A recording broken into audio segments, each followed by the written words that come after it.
Ever wondered what it takes to keep a secret for over 2,000 years?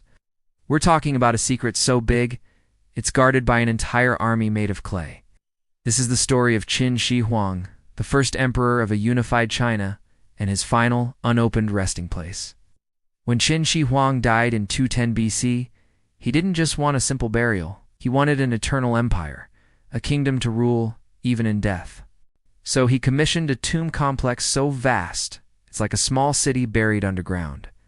And to guard this city, he created one of the most incredible archaeological finds in history, the Terracotta Army.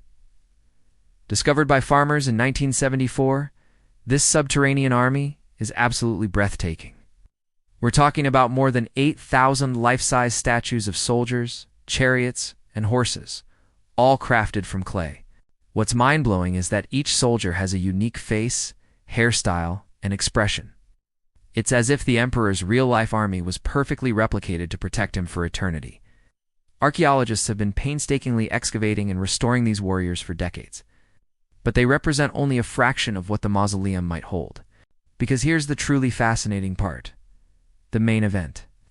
The central tomb where the emperor himself is believed to be buried has never been opened, not once in over 2,200 years. Why? Well, according to ancient texts, what lies inside is both wondrous and deadly. The historian Sima Qian, writing about a century after the emperor's death, described a subterranean palace of unimaginable scale. He wrote of a ceiling encrusted with pearls and gems to mimic the night sky, the sun, moon, and stars. He described a vast map of the emperor's domain, with rivers and oceans recreated using flowing liquid mercury. And, to deter any would-be tomb raiders, he mentioned an arsenal of deadly traps, like crossbows rigged to fire automatically at anyone who dared to enter. For centuries, these accounts were thought to be myths, the stuff of legend. But then modern science got involved. In the 1980s, scientific surveys of the soil mound above the tomb revealed something startling. Mercury levels were hundreds of times higher than normal. The pattern of mercury concentration even seems to match the layout of rivers in the region, lending incredible credibility to Sima Qian's ancient descriptions. The legend of mercury rivers might actually be true. This brings us to the great dilemma. On one hand, we have the potential for the greatest archaeological discovery of all time. What treasures, what knowledge, what secrets about the first emperor lie within that sealed chamber? The possibilities are staggering. We could find priceless artifacts, lost texts, maybe even the emperor's own remains. But on the other hand, the risks are immense. Archaeologists are terrified that opening the tomb could destroy everything inside. Imagine a rush of fresh air hitting 2,000-year-old silk, lacquerware, or manuscripts. They could crumble to dust in seconds. And what about those high mercury levels? Opening the tomb could release a toxic vapor, endangering the researchers and the surrounding environment. Not to mention the legendary booby traps. While they might not work after 2 millennia. Who wants to be the first to find out? So, for now, the tomb of Qin Shi Huang remains sealed. It stands as a powerful monument to one man's absolute power and his obsession with immortality. It's a puzzle locked away beneath a mountain of earth, a secret whispered through history, but never fully revealed. It challenges our modern technology and our ethical responsibilities to the past. From unreadable books to vanished peoples, from impossible maps to hidden tombs, these mysteries show that history is not a finished story. So much of our past remains buried, erased, or simply forgotten. It's a powerful reminder that perhaps the greatest discoveries are still waiting for us, sealed beneath stone, soil, and silence. If you want to continue exploring the world's greatest unsolved mysteries, make sure to subscribe and join us on our next journey into the unknown. Thanks for watching. Have you ever wondered what happened to the body of one of history's most powerful conquerors? We're talking about Genghis Khan, the founder of the largest contiguous land empire the world has ever seen. He died in 1227, yet nearly 800 years later, his final resting place remains a complete mystery. This isn't just an accident of history. It's one of the most elaborate and successfully guarded secrets of all time. Unlike the pyramids of Egypt or the grand mausoleums of Chinese emperors, Genghis Khan's tomb was designed to be invisible. According to historical accounts and legends, the secrecy began the moment he died. His funeral procession, carrying his body back to his homeland in Mongolia was a mission of absolute silence. The legend says that the soldiers escorting him had a chilling order: kill anyone and anything that crossed their path. Ow. This was to ensure no witnesses could ever retrace the route. Imagine entire villages, unsuspecting travelers, even animals, silenced forever to protect a single secret. The story gets even darker. After the burial, the soldiers who had built the tomb were executed by another group of soldiers. Then, in a final brutal act of concealment, those executioners were themselves killed. This multi-layered liquidation of witnesses ensured that no one who knew the tomb's location was left alive to speak of it. It's a level of secrecy that is almost impossible to comprehend in our modern world. So where could it be? The accounts describe a burial site so well hidden it would defy discovery for centuries. One popular theory, supported by ancient texts, claims that a river was diverted to flow directly over the tomb, effectively burying it under a constantly moving waterway. Another suggests that thousands of horses were galloped over the site to trample the ground and erase any trace of digging. To top it all off, trees were planted over the area, creating a new forest that would mature over the centuries, making the location blend seamlessly into the vast Mongolian landscape. For generations, the Mongol people have revered the memory of Genghis Khan, and many consider the search for his tomb to be a taboo. They believe that disturbing his final resting place would unleash a curse upon the world. This cultural protection has been just as effective as the physical barriers. Many locals in the Khenti Mountains, his likely birthplace and a probable area for the tomb, are unwilling to cooperate with foreign expeditions. For them, it is a sacred duty to let their great ancestor rest in peace. In the 21st century, you'd think our advanced technology could solve this ancient puzzle. We have ground-penetrating radar, satellite imagery, and drones. International teams of archaeologists and historians have launched numerous expeditions, poring over ancient texts and scanning thousands of square miles of Mongolian steppe. In 2004, one expedition discovered what they believed to be Genghis Khan's palace, raising hopes that his tomb might be nearby. But despite these tantalizing clues, the tomb itself remains elusive. One fascinating project even used crowdsourcing, asking thousands of online volunteers to scan higher-resolution satellite images of Mongolia for any unusual man-made structures. Oh. The project identified dozens of potential archaeological sites, but still, no definitive tomb was found. It seems Genghis Khan's plan was so perfect that it has outsmarted even our most sophisticated modern tools. The mystery of his tomb is more than just a historical puzzle. It's a testament to the power of human will and the enduring nature of secrets. Did his followers succeed in creating a hiding place so perfect that it will never be found? Or is the tomb waiting just beneath the surface, holding not just the remains of a great conqueror, but potentially priceless historical artifacts and treasures from the Mongol Empire? For now, the tomb of Genghis Khan remains the greatest unsolved mystery in archaeology, a secret guarded by history, legend, and the vast silent landscapes of Mongolia. What do you think? Will we ever find it, or should it be left undisturbed forever? Let me know your thoughts in the comments below. Thanks for watching, and if you enjoyed this journey into history's great mysteries, make sure to like and subscribe for more. What if I told you that everything you know about the dawn of human civilization might be completely wrong? We've all been taught this story.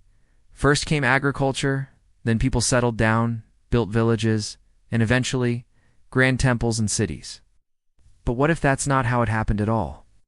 What if something much more profound, something spiritual came first? Welcome to Göbekli Tepe, a place that shatters our understanding of the ancient world. Tucked away in modern-day Turkey, this isn't just another old ruin. This is the oldest known monumental structure on Earth. Forget Stonehenge. Forget the pyramids of Giza. Göbekli Tepe is more than twice as old as both of them, dating back over 11,000 years. Let that sink in for a moment. This site was built at the end of the last ice age by people we thought were simple hunter-gatherers. These were supposedly small nomadic groups, constantly on the move, with no knowledge of farming, pottery, or writing. Yet here on this barren hilltop, they accomplished something truly extraordinary. They erected massive, T-shaped stone pillars, some weighing up to 20 tons and standing over 18 feet tall. Imagine trying to quarry, transport, and raise these colossal stones without the wheel, without metal tools, and without domesticated animals to help. It's a feat of engineering that baffles archaeologists to this day. And these aren't just plain stone blocks. They're covered in intricate, highly detailed carvings. We see a whole menagerie of the ancient world. Foxes, lions, snakes, boars, and strange, abstract human figures. The artistry is stunning, suggesting a rich symbolic world and a deep connection to the animal kingdom. These weren't just decorations. They were stories, myths, and beliefs carved in stone for eternity. But here's where the mystery deepens. Who were these people? How did a society of hunter-gatherers organize the massive labor force required to build something on this scale? Building Göbekli Tepe would have required hundreds of people working together for a long period, needing to be fed and housed. This level of organization was thought to be impossible before the invention of agriculture provided a stable food surplus. This is the core of the Göbekli Tepe puzzle. Completely flips the script.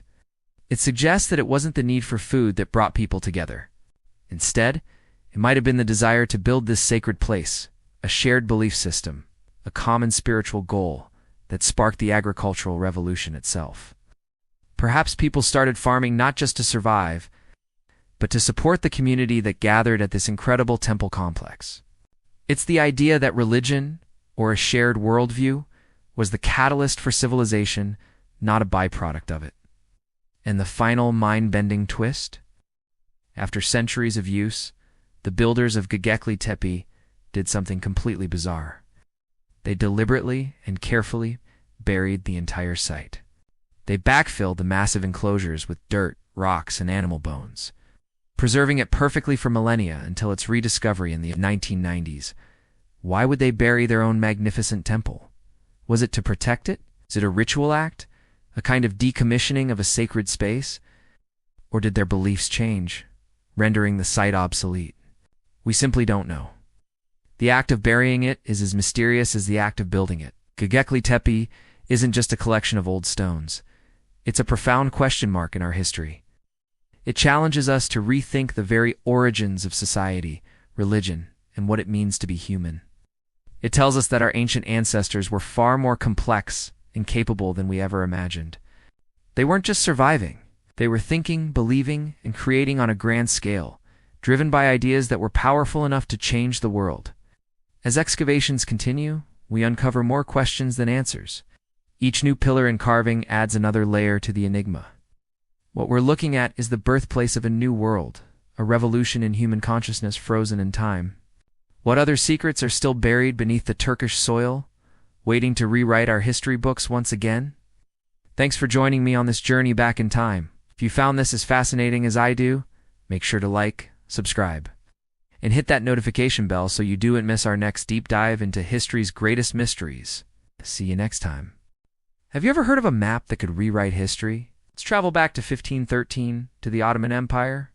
An admiral named Piri Reis compiles a world map, a gazelle-skin parchment that, even today, sends shivers down the spines of historians and cartographers. This isn't just any old map. It's a document that challenges everything we thought we knew about the Age of Discovery. What makes the Piri Reis Map so special? First, its incredible accuracy. It depicts the coastlines of Europe, North Africa, and Brazil with a level of precision that seems almost impossible for the early 16th century. For context, this was just 21 years after Columbus's first voyage. How could Piri Reis map the coast of South America so well, including features that weren't officially discovered for decades? The lines are so clean, the longitude so well placed, it's as if it were drawn from a high-altitude perspective. Piri Reis himself gave us a clue. He wrote in the map's margin that he didn't create it from scratch. Instead, he compiled it from about 20 different source maps. Some were contemporary from Portuguese explorers, but others, he claimed, dated back to the time of Alexander the Great. He even mentioned using a map that once belonged to Christopher Columbus. This suggests he had access to a library of ancient knowledge, a collection of charts and data that has since been lost to time. But here's where the story takes a truly mind-bending turn. Look at the bottom of the map.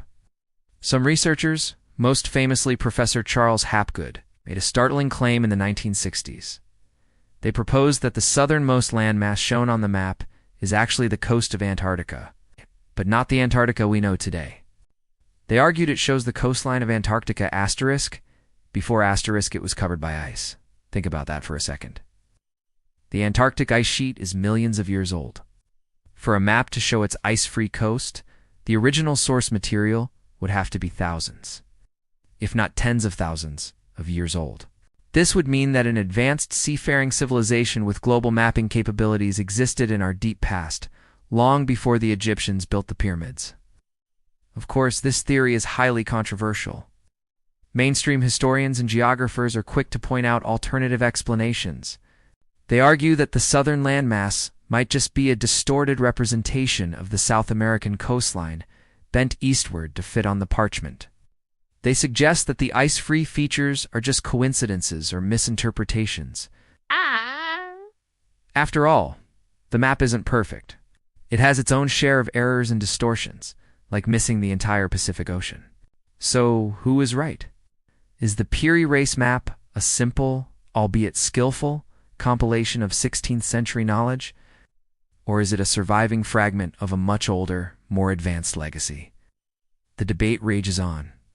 The map was presented to the Ottoman Sultan and then seemingly forgotten, rediscovered in Istanbul's Topkapi Palace Library in 1929. Its re-emergence sparked a century of wonder and investigation that continues to this day. The core of the mystery isn't just about Antarctica, it's about the source. Where did these ancient maps that Piri Reis mentioned come from? They truly existed.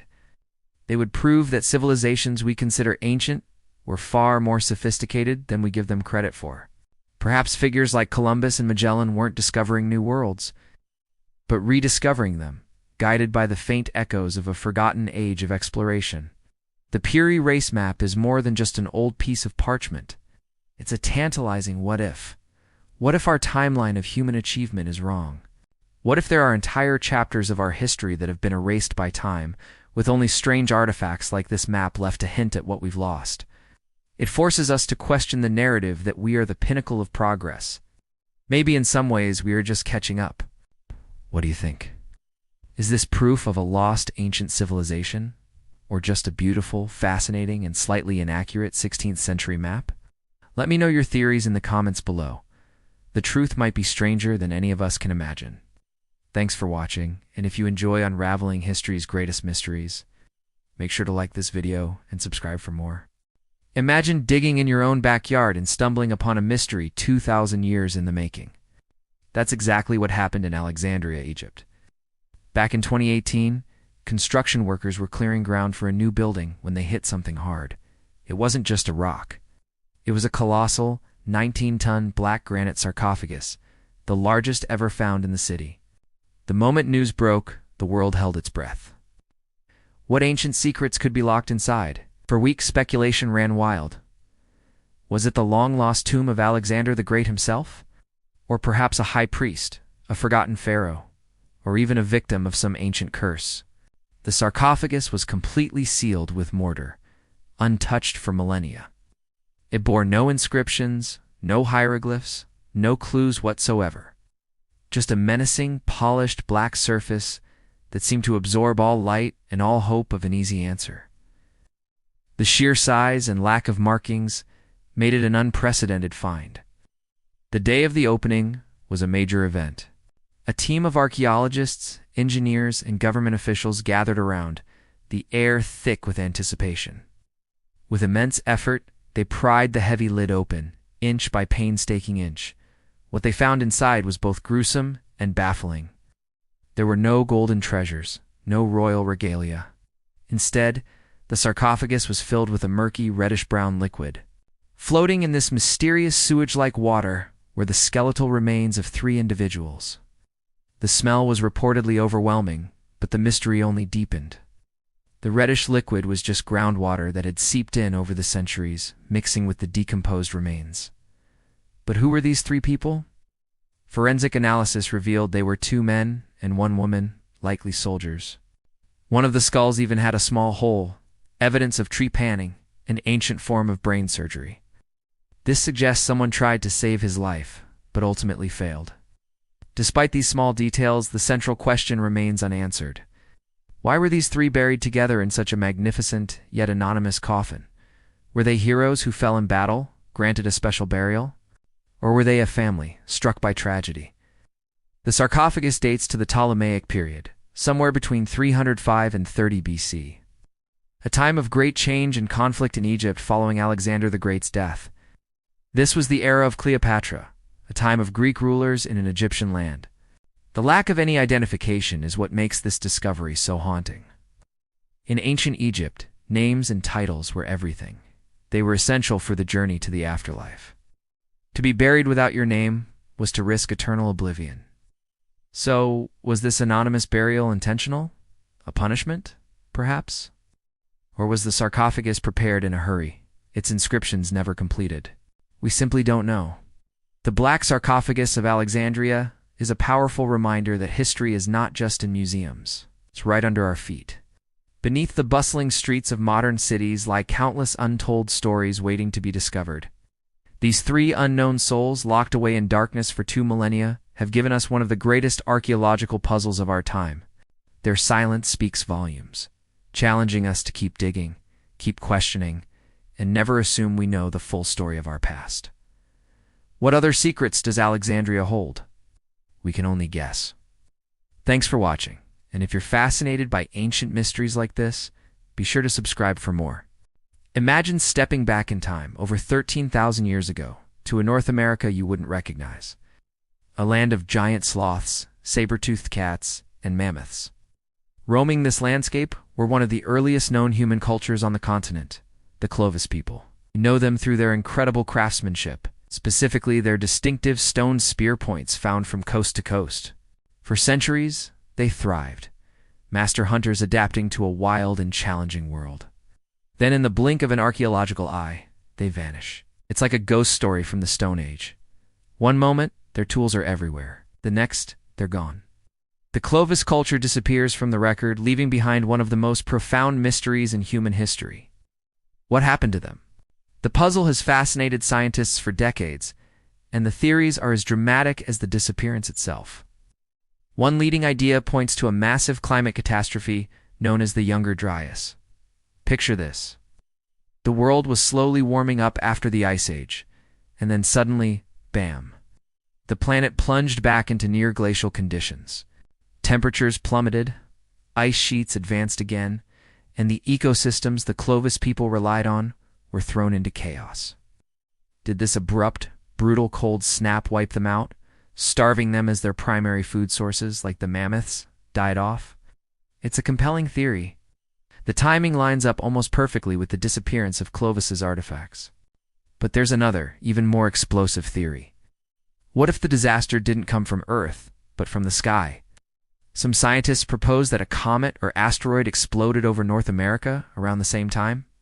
This cosmic impact would have been catastrophic, unleashing continent-wide wildfires, blocking out the sun with dust and smoke, and triggering that same Younger Dryas cold snap. Proponents point to a thin layer of sediment found across the globe. It's filled with microscopic diamonds and other materials that could only be formed under the extreme heat and pressure of an impact event. This black matte layer sits directly on top of the last signs of the Clovis people. Was it a direct hit from space that ended their world? Or perhaps the story is less about a sudden apocalypse and more about adaptation and change. Maybe the Clovis people didn't vanish at all. Maybe they just evolved as the megafauna they hunted began to disappear. Whether from climate change or overhunting, they would have been forced to adapt. They might have started hunting smaller game, relying more on plants, and developing new tools and new ways of life. In this scenario, the Clovis culture didn't die. It simply transformed. Their distinctive spear points became obsolete, replaced by new technologies. The people themselves would have broken into smaller regional groups, their cultural identity merging and blending with others, eventually becoming the ancestors of the many diverse Native American cultures that followed. So are we looking for a lost people, or just the next chapter of their story under a different name?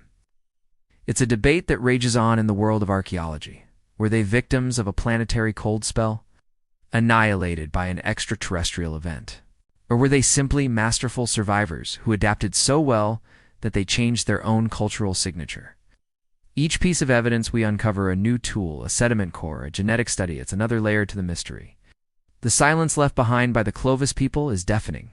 A 13,000-year-old question mark buried in the earth. Their story is a powerful reminder of how fragile civilizations can be and how dramatically the world can change in a heartbeat. What do you think happened to them? Let me know your theory in the comments below. Thanks for watching, and if you enjoy digging into history's greatest mysteries, make sure to subscribe for more.